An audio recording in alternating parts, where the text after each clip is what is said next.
The whisper was soft, but the words cut clean through the hallway. He'll never find the $2.3 million transfer. I stopped walking. My hand was still on the kitchen door frame when my wife's voice came again, low and careful. Just move it tonight, before he checks the quarterly accounts. My chest tightened, but I didn't breathe. The house was quiet except for the refrigerator humming and the faint sound of her heels shifting against the tile. She was on the phone. I leaned slightly closer to the wall without letting the floorboards creak. Then she laughed, a small laugh, comfortable, like the conversation wasn't dangerous at all. "Marcus never checks anything after midnight," she said.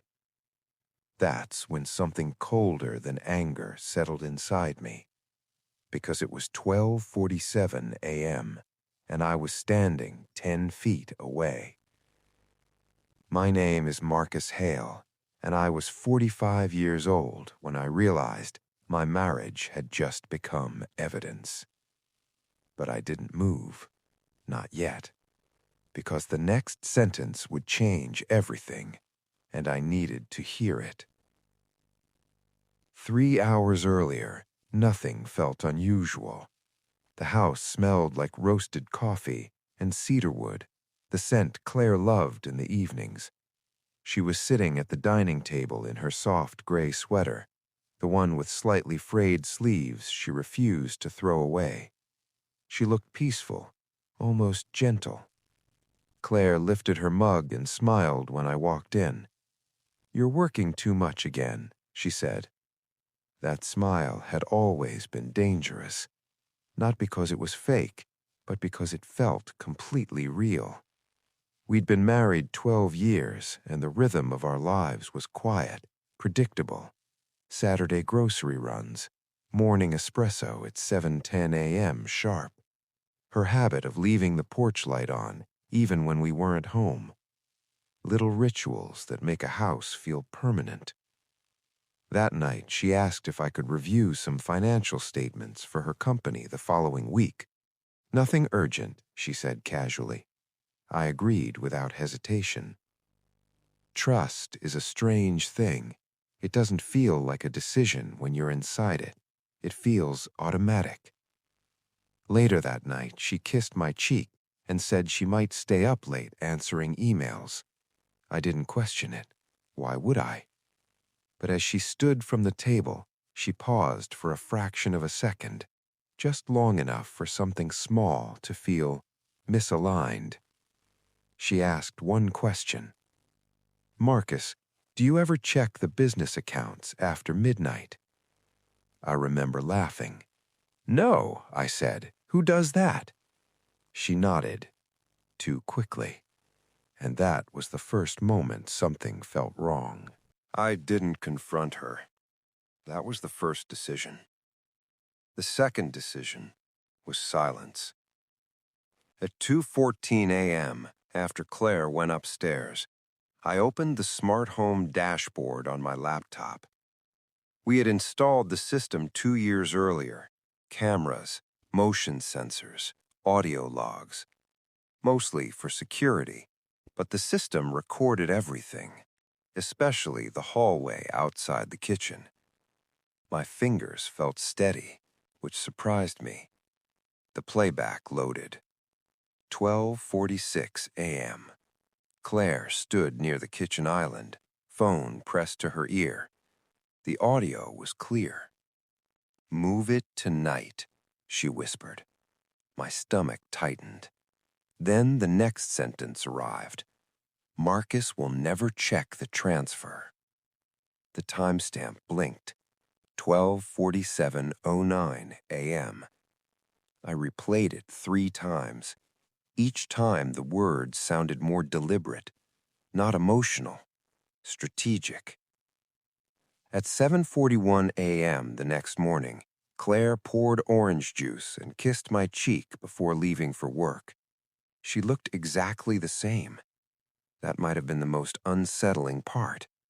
The person capable of that conversation could still smile that naturally. I began checking the business accounts quietly that afternoon. At 11:47 p.m., the bank records finally updated. A transfer appeared. $2,300,000. Destination, a holding account I didn't recognize.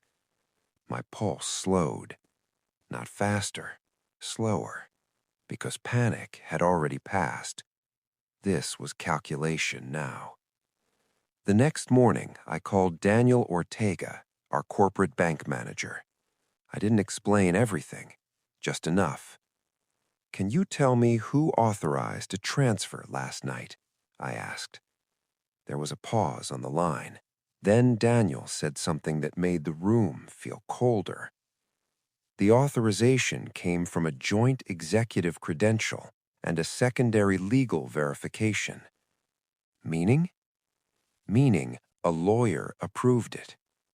I leaned back in my chair. Claire wasn't improvising. This was planned. And then I found something else, a second login record, from a device that wasn't ours. The IP address belonged to a law firm downtown. At 2:03 p.m., I walked past the glass building, pretending to check my phone. The firm's name sat quietly on the door. Hawthorne and Briggs, Corporate Litigation. Claire had never mentioned them. Inside our filing cabinet that evening, I searched the partnership paperwork for our investment company. Buried inside the documents was a clause I'd barely noticed years ago. Emergency executive authority in the event of marital dissolution. My hands weren't shaking. That scared me more than anything. Claire had prepared for a divorce that hadn't happened yet, and she was already moving the money. A quiet exit strategy. The more I reviewed the bank logs, the clearer the structure became. 3 shell accounts, 1 attorney signature, and the $2.3 million moved in the first step. That's when a strange thought crossed my mind. Betrayal isn't loud. It's administrative. Forms, signatures, quiet transfers at midnight.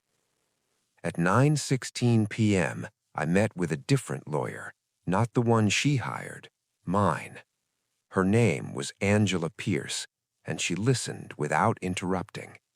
Then she said 4 words that changed the direction of everything.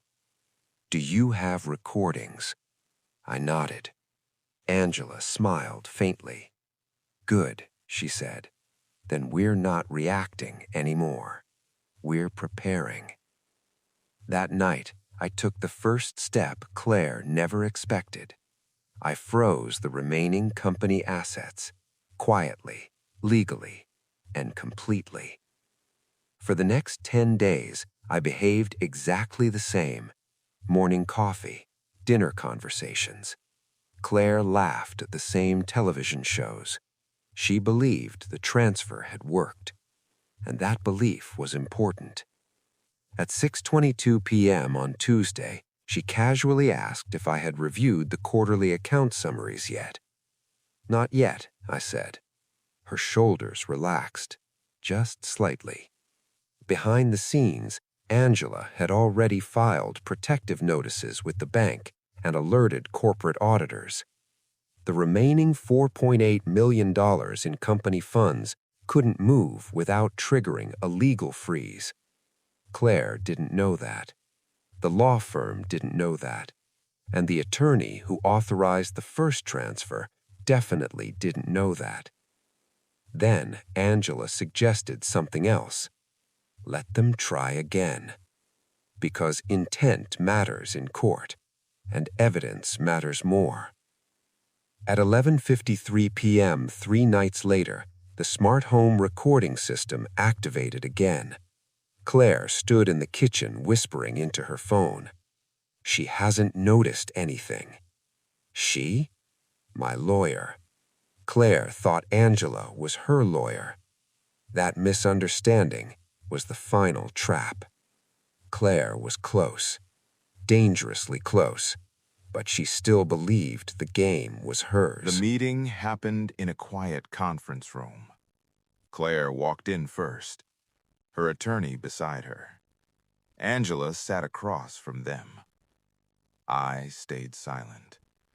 Claire smiled politely. "Marcus, what's going on?" Angela placed a small tablet on the table. The recording played. "He'll never find the $2.3 million transfer." Claire froze. First came confusion, then calculation. Then something fragile in her expression collapsed. Her lawyer looked at her slowly. "Claire, is this real?" She exhaled sharply. "You weren't supposed to hear that." Not apology, just irritation. Angela slid the bank documents across the table. "Attempted asset diversion," she said calmly. Claire stared at me. "You checked the accounts?" "Yes." Silence stretched across the room. Claire finally leaned back and whispered something almost tired. "You were never supposed to notice." I stood up, picked up my car keys, and said the only sentence that mattered. I didn't. I documented. Then I walked out. 6 months later, the court finalized everything. The $2.3 million transfer was reversed. Claire's attorney withdrew from the case within a week of reviewing the recordings. Her accomplice at the law firm faced a professional investigation. The house sold quietly in early spring. I moved into a smaller place near the marina. One morning, I planted 2 small olive trees on the balcony. The soil smelled damp and unfamiliar. That felt appropriate. Rebuilding rarely smells like the past. People assume revenge feels powerful. It doesn't. Revenge doesn't feel like victory. It feels like mourning. A marriage ended. A life rearranged. But something else changed too. Trust, once broken, doesn't disappear. It evolves into awareness. Sometimes I still think about that moment in the hallway, the whisper, the certainty in her voice. He'll never find it. She was right about one thing. I wasn't looking for the money. I was listening for the truth. And once you hear that, you never unhear it.